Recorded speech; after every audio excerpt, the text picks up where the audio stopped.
What if the Doctor went back to stop Palpatine in Revenge of the Sith? Let's explore the depths of it in the video. The Doctor materializes her TARDIS within the grand halls of the Jedi Temple. She steps out, gripping her sonic screwdriver tightly as she glances out through the gallery. She sees the ruins of the city that just survived the Battle of Coruscant. The 13th Doctor is careful to hide her TARDIS, as the people must be on edge. But that also makes it the perfect place for a time anomaly. In the aftermath of a major battle, a lot can happen, and she might need some help. She walks up to the Jedi Temple, holding her hands out as the temple guards surround her, demanding to speak to the Council. Although she's not a Force sensitive, they can sense great power around her. The Council listens carefully as she explains her mission. There was a strange time anomaly that took place here, and she wishes to discover why. While she tries to avoid revealing too much about time travel, she insists this fluctuation feels like an anomaly wrapped in the dark side of the Force itself. Yoda, though cautious, senses a unique energy around her, a pulling force he hasn't encountered before. Tied to the Force, you say this anomaly is? Searching for a powerful Sith Lord, two of our strongest Jedi are. That's great. Where are they? I could use their help. On campaign, Master Kenobi is. But here, young Skywalker is. Help you, he will. Anakin was a bit surprised to be assigned to a new mission so quickly. He is a bit disappointed as he wishes to spend more time with Padme. But when he sees how serious the Council is, he agrees. The Doctor explains her mission. She asks if Anakin has any leads on who might know about the Sith Lord's identity. Just Dooku, unfortunately. He didn't quite make it out of the recent battle. It's all right. At least it's something. We can go to Dooku's home and try to look for evidence. Good luck with that. It's located deep within CIS space. We'll need to fight our way there. Oh, I wouldn't be too sure about that. The Doctor smirks and takes Anakin to the TARDIS. At first, Anakin cocks his head at the sight of the blue police box. But then the Doctor pulls him inside, and Anakin's eyes widen at the sight of everything. The insides are much bigger than the outside and look like an engineer's dream. He walks over, admiring the technology and checking every single gadget and function. If you're done staring and drooling, we should get going. Right. Of course. Don't worry. It's pretty amazing. It does give them something to talk about during the trip to Sereno. The two spend their time discussing the engineering of the TARDIS, with Anakin talking excitedly about how he could use this tech back home.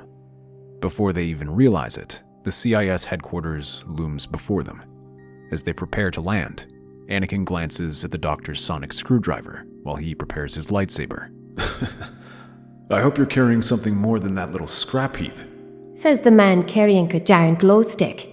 Hey, when the battle droids start shooting at us, you'll be glad for this glow stick. How do you know they'll even find us? The TARDIS should be undetectable to them. You're with me. They're going to be shooting at us at some point. The two of them laugh, but as they land, the tensions begin to rise. They both realize the importance of their mission and hurry inside the estate. Despite Dooku's death, the castle is not fully abandoned. Patrols of droids and a few servants continue to tend to the place. Thankfully, they are more focused on work and allow the pair to slip through undetected. Their search leads them to a hidden study filled with old manuscripts, records, and holoprojectors.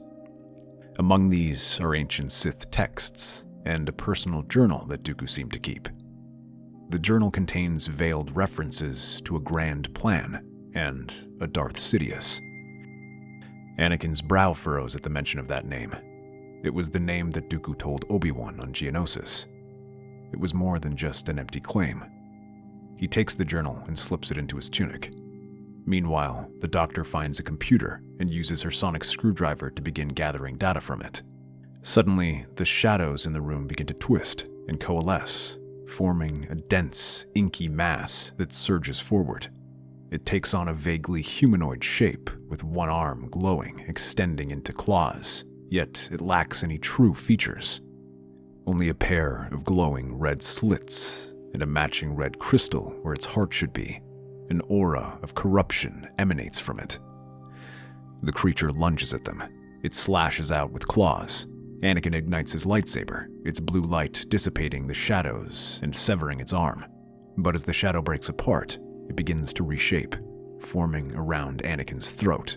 As it begins to tighten, Anakin uses the Force to throw the creature back against the wall. Anytime, Doc. He swings his lightsaber in a wide arc. The creature shrieks, recoiling from the light, but its limbs reform and it charges him again. As Anakin rushes at it, the creature's arm dissipates entirely before the shadow rushes at him, reforming around his face and wrapping around it. Its shadowy appendages sizzle and hiss as it pushes into him. Anakin feels a strange pull, like a creature is reaching into him, tugging at something deep within. His vision blurs as fragments of dark, twisted memories flash before him. Images of anger, violence, and the suffocating weight of power. But the last image is of Padme, back at home, alone in the hospital as she screams in agony. He immediately realizes she's giving birth, and a stab of fear rushes through him. Anakin tries to push the creature away, but the creature suddenly leaps back in response to a blast from the doctor's sonic screwdriver. This sends the entire shadow scattering against the wall. Anakin, are you okay? Yeah, but do you have what we need? Because we need to get out of here. The doctor nods, but the creature begins to reform once again and blocks their path. Glancing behind him, Anakin grabs the doctor with the Force and then throws her out the window and leaps after her, tucking his body into a fall faster, all the while the doctor screams above him. He uses the Force to break his fall before catching her. Next time, just say jump. Now where's the fun in that? Despite his smile, Anakin feels the darkness tugging at the back of his mind. He doesn't have time to waste as they hurry back to the TARDIS. Once they're inside, the first thing he does is contact Padme to see if she's all right. Thankfully, she's fine and hasn't given birth yet. The doctor frowns as she notices his troubled expression, but Anakin brushes off her worries and changes the subject. Did you find anything from those data logs? Mostly just bank documents. It seems over the years he's made a few major funds transfers with a few accounts. No doubt they're dummy accounts made by our Sith Lord. But if I had more data, I might be able to gather more information. Look for patterns and try to narrow down our suspects. The only place we can get that information is from the banking clan's headquarters on Monolith. The doctor begins studying the data, trying to recover whatever scraps she can to help in her search. Anakin, meanwhile, tries to shake off the visions the shadowy creature gave him. It's more than just visions. It's as if the shadows are surrounding him and constantly reminding him of their presence. The visions begin to replay in his head of Padme dying. But the more time he spends, the more the shadows whisper. It tells him that Padme will die without Anakin by her side, and that this war will become the death of her. It urges Anakin to do whatever it takes to end the war, even if it means embracing the dark side. Anakin tries to take his mind off it by reading Dooku's journal to look for any more clues. Instead, he gets a front-row seat to Dooku's descent into darkness. The entries begin with Dooku as an idealistic Jedi, but over time the tone changes, growing more frustrated with the Jedi and Senate. He talks about the corruption that thrives and how everyone else seems blind to it. Over time, the writing becomes colder, talking less about improving the galaxy and doing what needs to be done.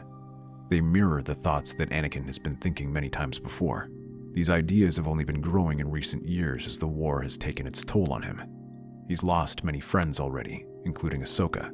He cannot allow it to take Padme too. Anakin, we're almost there. Are you all right? Huh? What? Oh yeah, I'm fine. I'm just preparing myself. He makes himself smile as he looks at her, but her brow remains furrowed. In a way, the doctor reminds him of Ahsoka. She's spirited and compassionate, but also too smart for her own good. In the shadows of Munalin's banking clan headquarters, Anakin and the doctor sneak through the corridors. They make their way to a secure data vault containing records of the banking clan's largest accounts. The doctor waves her sonic screwdriver over the data panel. Inside, rows of data terminals glow with a faint blue light. The doctor approaches one of the terminals. They begin combing through the encrypted financial records, finding detailed transactions from Dooku's accounts. Her face grows grave as she sifts through the data. Look at this. I'm looking at the transaction history of these files. The money goes to all these shell accounts. And they're going to weapons, shipbuildings, and cloning facilities. He was funding the war effort. Cloning and weapons manufacturing. He was planning for a war long before Geonosis. Exactly. Dooku is just the face. Someone far more powerful is orchestrating this from behind the scenes. But there's more. She finds a cluster of transactions leading to a familiar name, Newt Gunray. Gunray. Of course. He's been in on this from the beginning, backing the Separatists. If he's connected, he could lead us directly to the Sith. Just then, the lights in the data vault flicker before shutting off. A moment later, they turn back on, with the shadow standing before them, contorting and readying its claws. But the creature moves faster this time, tendrils of dark energy reaching out. The doctor fires another blast from her sonic screwdriver that blasts it back. The shadow retreats into the seams of the databanks, squirming and writhing against the machines, which soon begin to spark from its power. It then snaps forward with a spiky tendril shooting out and strikes the doctor across the face, leaving her stumbling.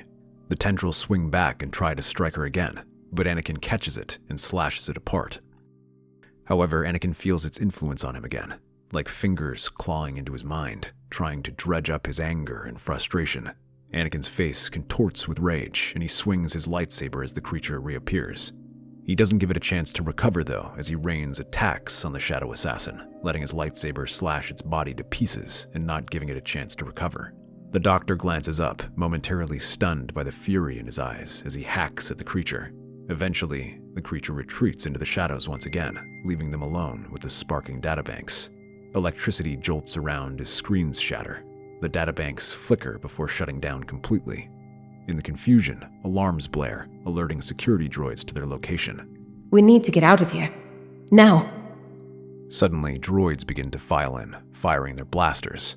The doctor sends one of the sparking screens flying at them as she grabs a fallen blaster and returns fire. Anakin moves forward and defends her with his lightsaber, keeping them back as they retreat from the data vault.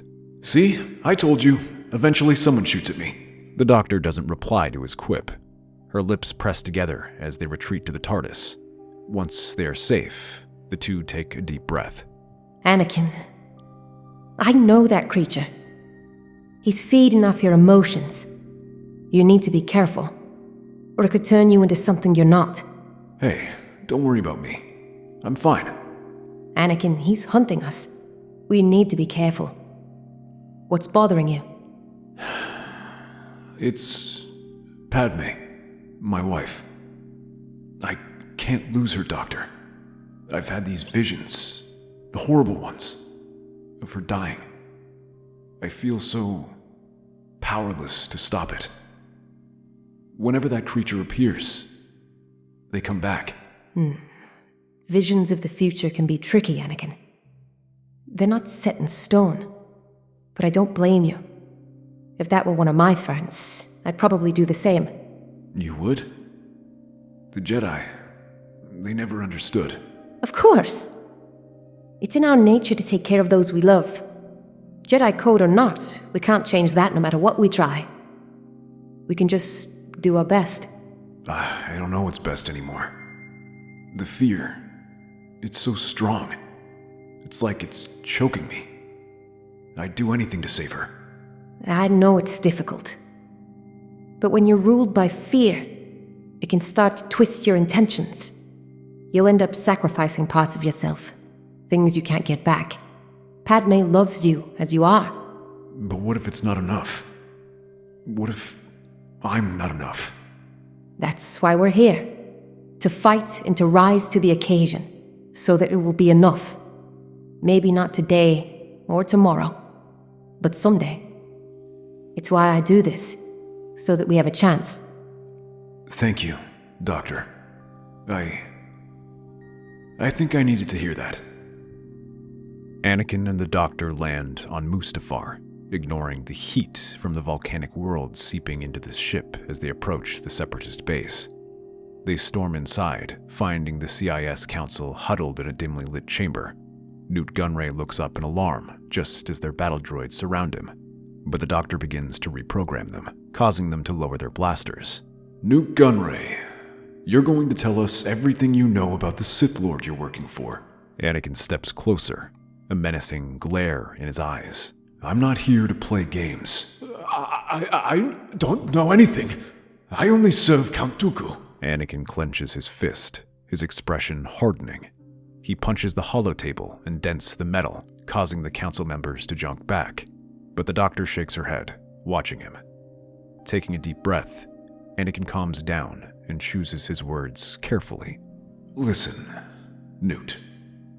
You don't want to end up dead, and neither do your friends. I'm giving you one last chance to talk, because if you don't, this place will become your home. Newt Gunray opens his mouth to respond, but suddenly, the shadows in the room begin to form. From a darkened corner, the shadow creature emerges, but it behaves differently this time. Its chest opens up, revealing the glimmer of a blood-red kyber crystal, pulsating with dark energy. It extends a smoky tendril toward Anakin, inviting him to take the crystal. A voice that seems vaguely familiar whispers, "Take it. Let it guide you. Free yourself from weakness and become the hero by destroying them all. And then you shall save the one you love." Anakin's hand hovers over the crystal, its power calling to him. Visions flash of Padme in danger, telling him that he must end the war and gain the power to save her. The crystal glows brighter as Anakin's fingers brush up against it. But then his gaze hardens, and he throws it out the window. No, I won't be your puppet. The creature snarls, and his claws extend to grab him, but it's thrown back by a series of blaster bolts. The doctor redirects the droids to begin attacking it, and then fires her blasts that send large gashes across its body. Anakin takes the chance to slash it from the shoulder to hip. The creature recoils, retreating back to reform itself. But by now they realize that none of their weapons are going to work. Instead, Anakin steps back and deactivates his lightsaber, and beckons the creature to attack. It snarls and crouches down, preparing to spring forward. Instead, Anakin pulls a droid in front of it, allowing the creature to tangle itself in the metal limbs. The doctor, seeing an opportunity, uses her sonic screwdriver to overload a nearby battle droid's power cell. The droid begins to spark and shake, and then Anakin hurls it after the kyber crystal. There's a burst of energy as the droid explodes, and the shadow creature disintegrates with a final screech, leaving only faint traces of darkness that dissipate into the air. Newt Gunray, wide-eyed and trembling, stammers out fragmented bits of information, trying to appease Anakin.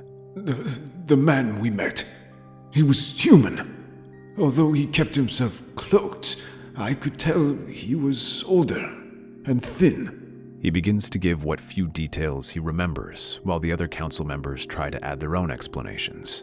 While some never met him, San Hill can provide banking details. Shu Mei reports meeting with Dooku on properties owned by friends on Naboo. Anakin exchanges a tense glance with the doctor, and they piece together the clues. Just as the answer begins to dawn on them, the lights in the chamber flicker. A cold, sinister presence fills the air, followed by the unmistakable hum of a red lightsaber. Before they can react, the lights go out, and they see a red flicker in the dark, followed by a scream as Wat Tambor falls. Suddenly, the other council members scream in the darkness as they follow after the Techno-Union boss. The lightsaber rises and falls, cutting through them until only Newt Gunray is left. The lightsaber flashes, but then the doctor directs the droids to open fire. The figure laughs and begins to cut them down, but it gives the Viceroy a chance to run away. Well, I suppose the charade is over. I should have known you would follow the trail, Anakin. It was clever, but a shame you did not take my offer. You've been lying to us all. You're the Sith Lord. You deceived me, and deceived the entire Republic. Anakin presses forward, his swings wide and fierce. Palpatine deflects with effortless precision, his movements almost taunting. The Sith Lord's face twists in a wicked grin as he parries one of the attacks. Anakin's grip tightens, anger flashing across his face. He whirls and slashes down with renewed ferocity, only to have Palpatine sidestep and strike back, nearly knocking Anakin off balance. Anakin, focus. The doctor steadies her grip on the sonic screwdriver. She notices a structural weak point in the ceiling above them.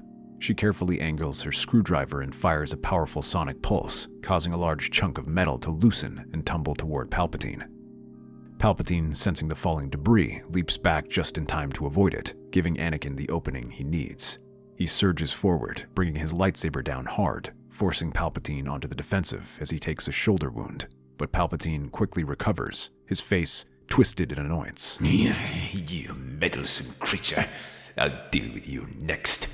She fires another bolt that forces Palpatine to leap aside, letting Anakin rush at him and stab his lightsaber at him. But the Chancellor is waiting as he throws a sudden barrage of brutal sweeping attacks. Each one reverberates through the room as he forces Anakin back, pushing him closer to the edge of the chamber.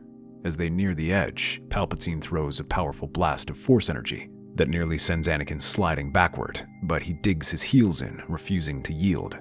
Seeing how poorly the battle is going, the doctor pushes over the table and uses her sonic screwdriver to throw it towards Palpatine. The Chancellor turns and slashes it apart just as he turns to the doctor.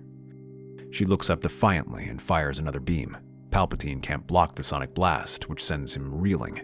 However, he only gets angry and unleashes a wave of force lightning. The doctor is thrown back, crashing against the far wall as electricity crackles around her. She collapses, gasping, the smell of singed fabric in the air. Seeing her fall, Anakin's face contorts in rage, his attacks raining down on Palpatine, but the Chancellor laughs and blocks each one. Anakin's anger only fuels him further. He blocks another swing from Palpatine and continues with a vicious uppercut, grazing Palpatine's robes. These glancing blows don't seem to stop the Chancellor, whose attacks grow more intense than before. Anakin barely manages to deflect them with his lightsaber. Anakin, don't let him control you. The words are like a burst of inspiration for Anakin, who dodges Palpatine's counter-slash and steps back. Rather than rush in again, he takes a deep breath. Then, with deliberate precision, shoves his lightsaber toward Palpatine's face, forcing the Sith Lord to deflect just in time. The red and blue blades lock, the power and intensity causing everything in the room to shake around them. Anakin unleashes his strength and shoves Palpatine back. His next attacks have a similar effect, with Anakin gaining the upper hand and Palpatine finding himself on the verge of defeat. Desperate, Palpatine opens his mouth to unleash a force shriek, but the doctor gets to her feet, still shaky, and fires a burst of energy that throws Palpatine back over the edge. The Chancellor's eyes widen as he disappears into the lava pit below. The doctor smiles before her legs give way underneath her. Anakin quickly catches her and guides her to the ground. Anakin, remember who you're fighting for. Don't lose yourself. Don't talk. You need your strength. No, I don't think I will. This is my last adventure. No, I'm not losing you, my friend. You're not losing me. This isn't goodbye. I'm just not here right now. Just promise me one thing. What? Don't forget what you're fighting for.